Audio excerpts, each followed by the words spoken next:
Hello everyone, this is AmberAnkNA here. Welcome to my channel. Well, I play a variety of games and do narrations for fanfics. I'm really hoping you enjoy my content. If you do, make sure to comment below, leave a like, and subscribe with the notifications on.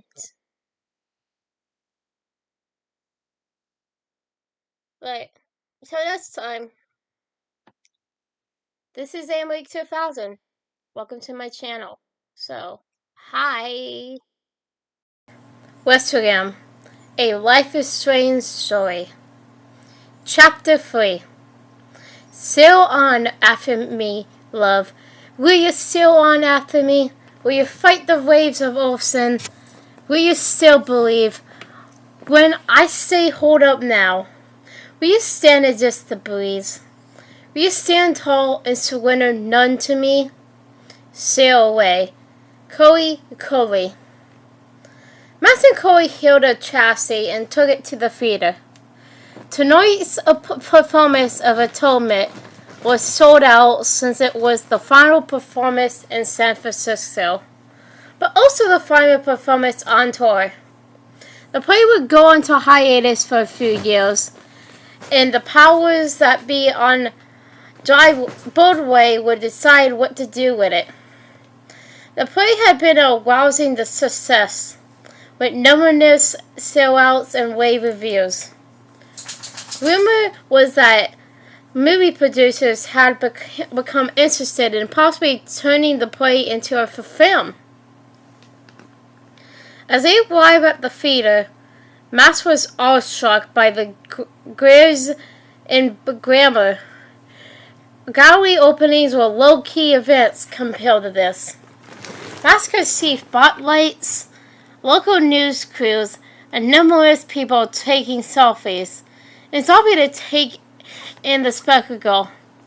Almost as if reading her mind, Chloe looked at Max and said, "Weasel knows how to put on a good show." It's amazing her attention to detail and how fans and the media strewn over her in this play. It seems to have really hit a nerve with people. I read about one fan that's seen it 5 times in 5 different cities.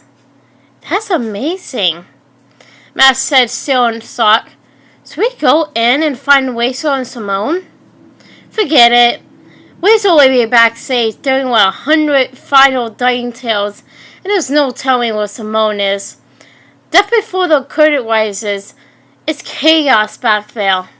Best to be just final seats. Together they walked into the theater, having been here when it was empty, and now seeing everything perfect seemed like night and day. Max was amazed at how everything and everyone came together for the performance. Being a photographer was such a lonely, solitary experience that seeing hundreds of people work together was pretty cool. The house lights flashed to indicate the performance would start soon. Quickly as her heels would let her, Max and Chloe found their seats and sat down. Chloe turned to Max. "You okay?" she asked. "You got this. I am right here by your side, and I am never leaving you." Max couldn't find the words. Her fear and her nerves were beginning to overpower her. She knew her fight or flight response was kicking in. She took Chloe by the hand and just held it. "Thank you for being here with me, Chloe."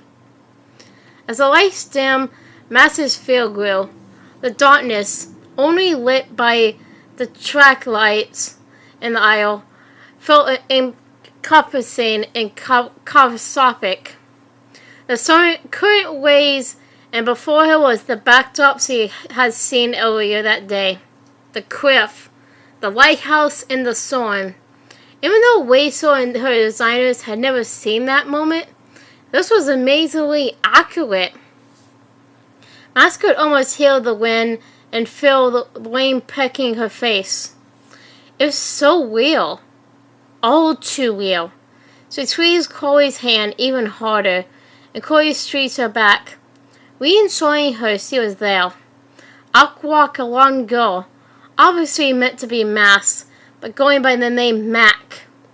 She stood with her back to the audience, looking out over the storm. This is my storm! I caused this!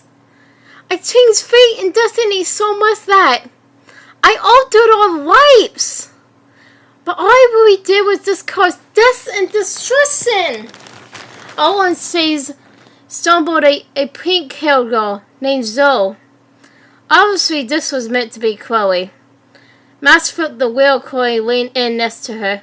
That's me, she said happily and obviously impressed she was seeing herself on stage. You were given a power.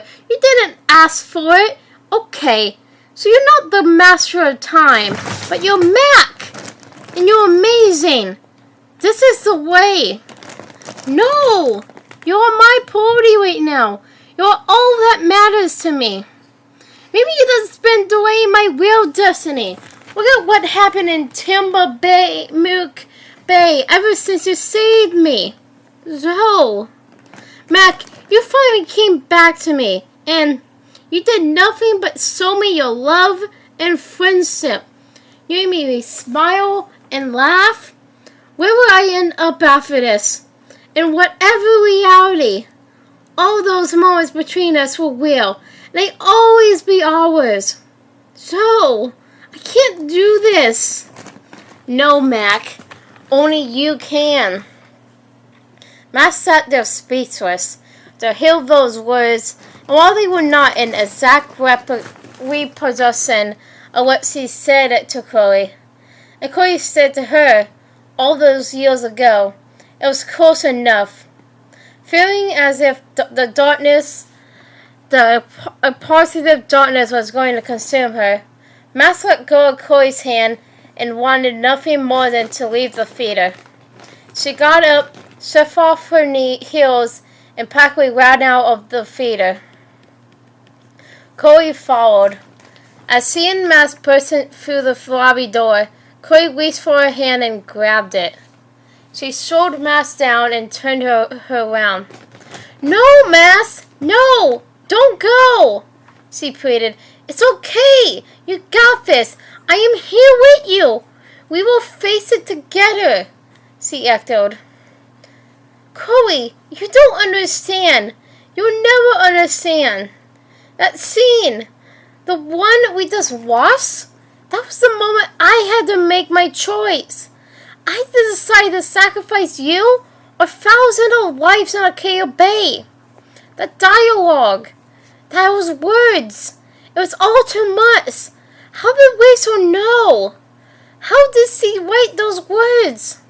Because I told them to her, came the response that sudden Max. I have not been totally truthful with you.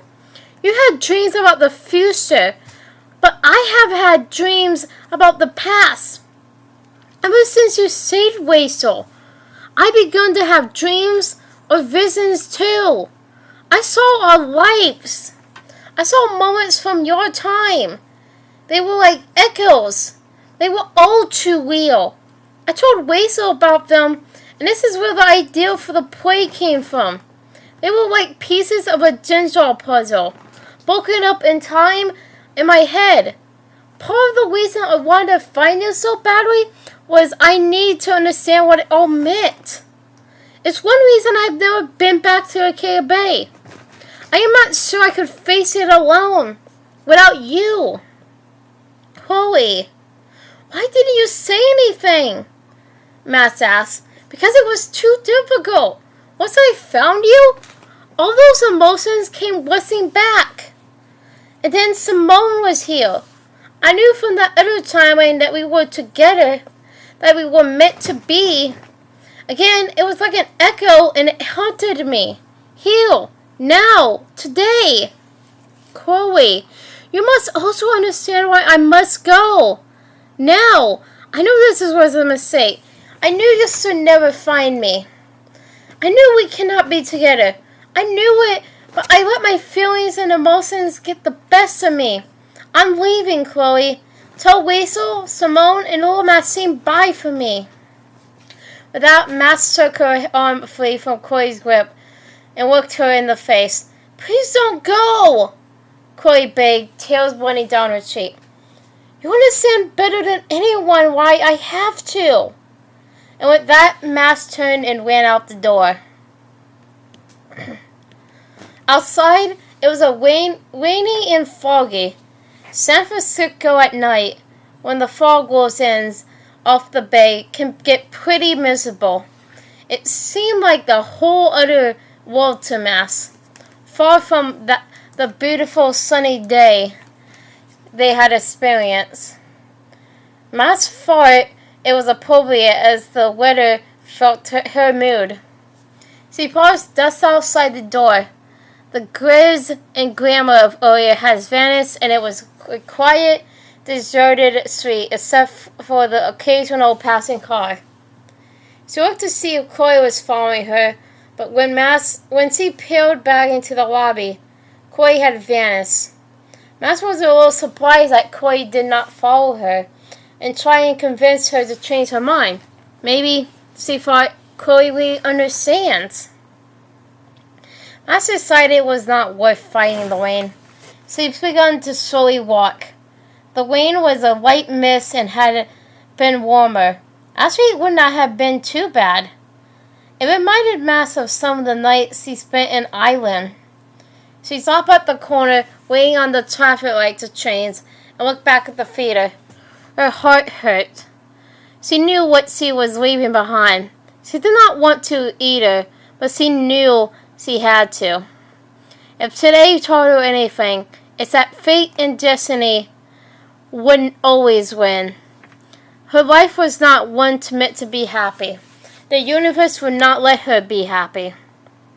She knew she had to stay away, to keep those she loved safe. She would do nothing to hurt, not even only Chloe and Weasel, but those truly innocent in the Faucerian nightmare, Maxine and Simone. The light changed, and she proceeded across the empty street. Lost in thought, she did not hear the rapid shuffling of feet behind her. Max! Stop! Please stop! She heard a small voice scream, Simone. She turned, and behind her, closing quickly, was her love. Chloe must have gone to find her when I walked out, Max thought to herself. As Simone reached her, she was out of breath, tired and wet. She collapsed into Max's arm. Chloe needs to work on her directions. I ran the other way first, but I was not going to stop until I found you, Simone said. Max started to speak, but Simone dropped her. No, you don't get to speak first. You need to hear me out. I expected something like this might happen. I came prepared. Simone lifted the edge of her dress, and instead of wearing heels, she had on athletic shoes.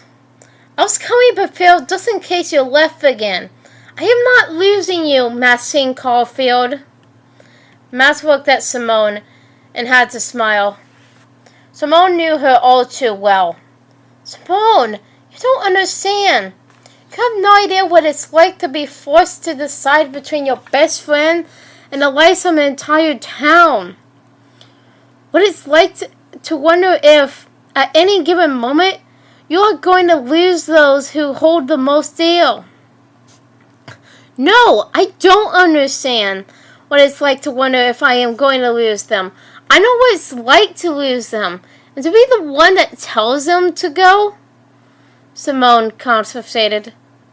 Max looked at Simone, and in that moment, she realized that Simone had truly given up everything. She had made the decision to let Max go, because she loved the Max. It wasn't as if she was going to lose Max. She already had. Max finally understood that Simone did not live her life on what might happen, but took control of it and made the choices that she wanted. She let Max go because that's what Max wanted. She accepted the pain that Max felt. Simone. Mask began. I am not sure what to say. I love you too, but after these dreams and visions, and just now reliving that moment on the cliff when I chose Chloe over Acacia Bay and sacrificed all those people, I feel as if fate and destiny would never be through with me, and anyone near me would never truly be safe. I cannot risk you in your life for my happiness. Simone shook her head. You aren't. I am. I lost you once. I never want to do that again. I choose you, Mass. I choose our life together. I choose you no matter what fate and destiny say. I'm yours and you are mine. I want it to be that way forever. Please don't go. Please don't leave me. Let's come with me. Let's go back to the theater and get out of this weather. And after we talked, if you still feel like you have to go, if you feel you must go, I will not stand in your way. Please, for me. By this point, both girls were soaked and their dresses ruined. Their hair was wet and tangled, and the makeup had vanished from their faces. Max nodded in agreement, and Simone took her by the hand and led her back to the theater. Simone led her around the side of the theater to a door that the crew could use. She knocked on it twice and it opened. They were ushered in and headed back to the same meeting room in which they had reconnected earlier that day. Simone went to find some towels and soon returned. They dried off the best they could and sat down on the couch. Simone began. There is more I need to say, and that's a long story, and I warn you, it's not happy. And I knew at some point I would have to tell you. I tried time and time again.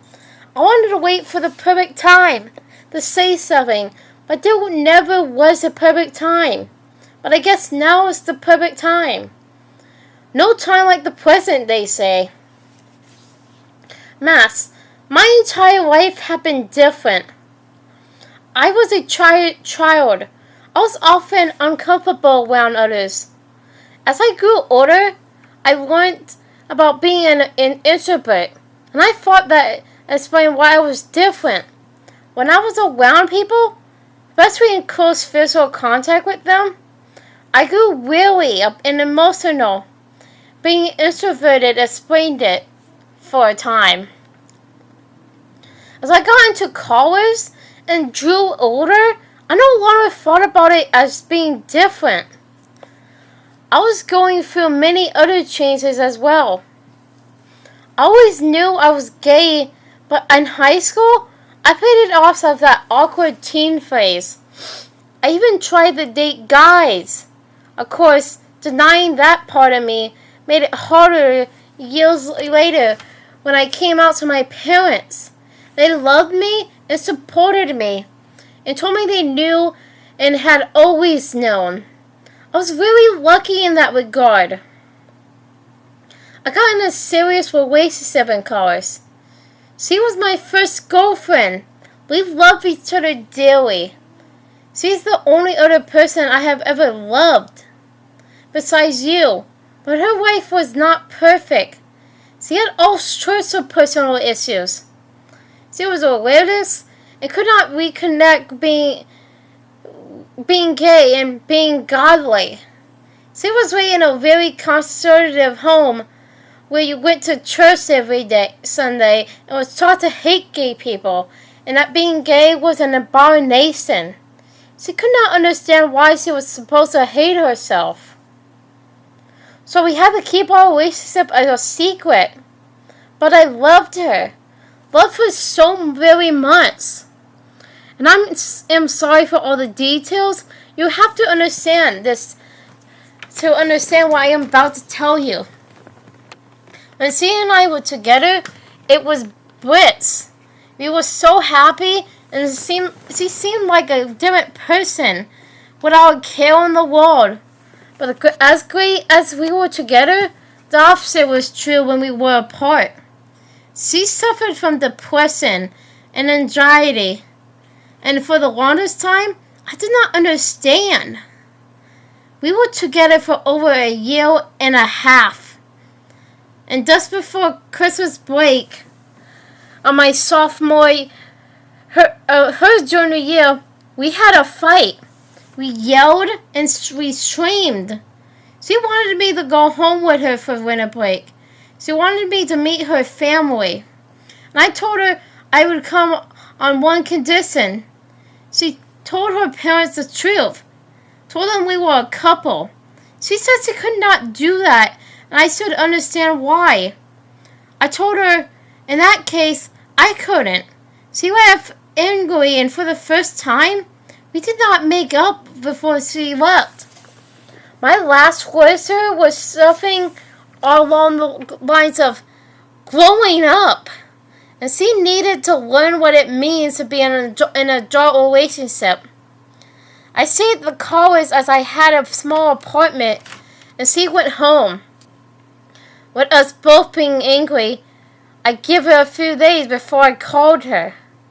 She didn't answer, and it did not really worry me, at least initially. I waited a few days and called again. Still no answer.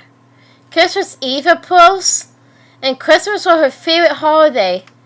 Even into her teen years, her parents and she would go to a Christmas Eve church service, call home and eat tacos, and then she would open a present. The present would always be in matching pajamas for the entire family, and they would take a family photo. Then they would leave cookies and milk for Santa. You know, family conditions and all that. It was always her favorite time of the year. Max nodded and wanted Simone to continue. So I knew she would be home Christmas Eve. So I called again, and this time someone picked up. It was not her. It was her mom. Max held her breath and couldn't blink. Even with the rain still running down her face from her still wet hair, Max could see Simone's eyes filled with tears. Her mom told me that she had seen that I called twice before, and then asked if this was Simone Loveaway. I said it was, and she thought so. I asked to speak to Emily, and her mom said I couldn't. And my fault? I built up a protest thinking her parents found out about me. About us. And I just as I was about to say something, her mom continued. You can't because Emily died 3 days ago. She killed herself. She took a whole bottle of Vaseline and never woke up. I would never forget those words. They echo in my head to this day. But it was what she said next that destroyed me. Her mom said that Emily left a letter, and she read it to me. It was short. Tell Simone I am sorry. I am sorry I was not stronger. I am sorry I could not be who she wanted me to be. Tell her I was happy when I was with her, and that she was the best thing that ever happened in my life. I am sorry it had to end like this. My world exploded. My heart exploded. The pain I felt was incomprehensible. I withdrew from everything and everyone. Except my art. I used art as my voice, as my coping for my loss. I love her to this day and can never forgive myself for what happened. What happened? I never loved anyone again until I met you. Step ahead a few years, and I, on a deal, went and visited a medium, a practitioner of the voodoo arts. We were in the New Orleans and on an art trip for a senior project. I accepted the deal and went inside. It was a typical voodoo parlor. Incense, dark arts, crazily dressed lady asked me what the fates hold for me. Same old trip, touristy BS. But when she took my palm, she told me it already ran through my veins and could not give me a reading. She asked me politely and formally to leave. I was confused and mortified. I had no idea what she meant. So I did what you did in Ireland. I dug into my family's past. And I begun to piece together something that shocked me. We trace our family history back to the Massachusetts.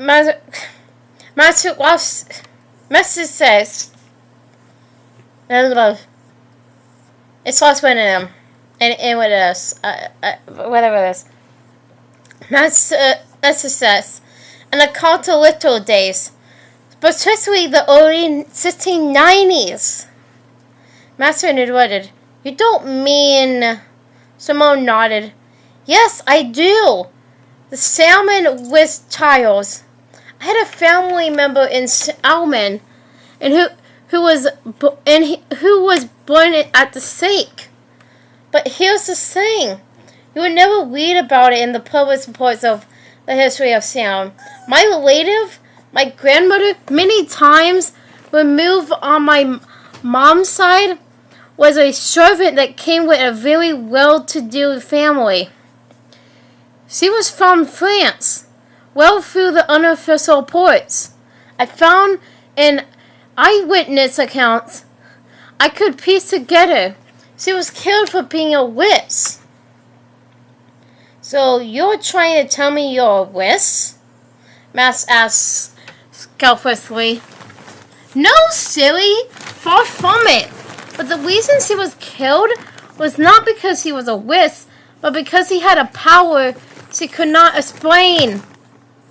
She was an infant. And when I met you in Paris, I was there, looking deeper into my family's past and what it meant.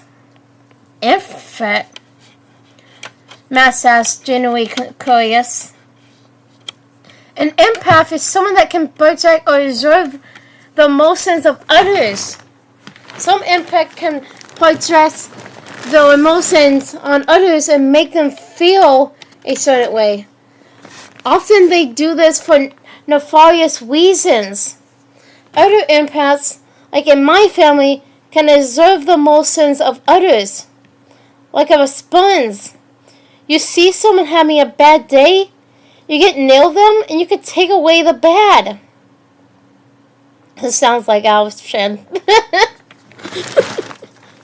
Simone Lawley, are you Alice Chen here? Are you family Alice Chen? Got the same power as Alice? Oh well, ironic. A light bulb went off in Master's head. You are an empath? See, yes. Simone nodded. When I'm around people, I can take away the negativity and make them calmer. I can make those around me feel less stress. I cannot manipulate emotion, so I cannot make someone happier or anything like that. And I have learned to be able to control the power, turn it off and on, so to speak. Mass stood there amazed. This makes so much sense. All the times I had dreams or visions and awoke next to you, you reached out and I immediately felt better. I felt calmer. Wow, Simone. Why did you not say anything? Because I wanted the time to be right. But when I learned this, it explained so much. As a kid, I didn't like being around others because I did not understand what was going on. It was not an insupportiveness at all. It was empathy. As I grew older and people problems became bigger, it would drain me. I was often sad and depressed and did not know why. Once I learned to control it, things got better. And then there was Emily. I didn't know this, but us being together allowed me to help her. But that Christmas, when she left upset, she must have felt that even I could not help her, and she had to feel alone and abandoned. You see, Mass, I drove her away. My anger and my selflessness as to what I wanted was more important. Had I not been selfish and angry, she might still be alive. Had I truly loved her, she might still be alive. Simone stopped speaking and looked off into the distance. Her eyes filled with tears. Max simply sat by her side and took her hand. Simone continued, and then after all these years later, you entered my life, and I knew we were meant to be. But when you told me about your power, I felt as if we were connected, that we go beyond just two girls who met and fell in love. My power is part of me, and that's why I tell you about it now, and why I plan to. But like you, my power does not define me. It's not who I am. It's like you have suffered personally and emotionally because of it. And this is why I think we found each other, and why we are meant to be, and why I love you. And I do love you so, so much. I learned the hard way that love meant not worrying about what is best for you, but what you want for those around you. I sworn, after Emily, when I fell in love again, I would love that person with every ounce of my being and soul, and matchlessly and wonderfully. The universe chose you to be that person. And when you asked to go to Chloe and Rachel, I knew I could not stop you. If I did, it would be out of my purely selfish desires. That's like the ones that killed Emily. Matt sat there for a while, not knowing what to say. After a few moments, she found the words. Simone, thank you for sharing something so personal and honest with me. I know it must be hard to talk about, but it does not change the fact that people I am close to get hurt or might get hurt. I cannot afford to let that happen. Matt, that's what I'm trying to tell you. I choose you, my love. There's nothing that the world can do to me that has not already happened. I lost you once. Don't make me lose you again. Francis O'Barber said, apparently on his deathbed, I go to seek a great perhaps. I don't have to seek something great. On my deathbed, I am not going to be looking for a perhaps either, because I already found it. There is nothing in life or death that can be greater than my love for you. It is greater than all the planets in the sky, deeper than the sea, and brighter than the sun. My greatest fear is losing you. Not what fate and destiny and other far-off cosmic powers might do. Don't give up on me or on us just because of chance. Before Max could answer, the door opened and in walked Chloe and Rachel. Walked is the one word. They trembled in as the door gave way. What's he said? Chloe said directly, trying to play it cool. Were you listening through the door, Chloe Price? And you, Rachel? Max asked. Guilty as charged, Chloe replied. Rachel blushed and could only manage a nod. But that does not change anything. She said it's true, Max. I am tired of worrying about fate. We cannot control the future. We cannot know what might happen. But we can control the here and now. I am your best friend, she continued. I have known you for most of my life. We have been friends since we were kids. Dressing up for Halloween, having sleepovers so many nights that my mom bought you your own toothbrush. Playing pirates until sundown. I look back on those times and memories. I was so happy. And I am happy now. She reached out and took Rachel by the hand.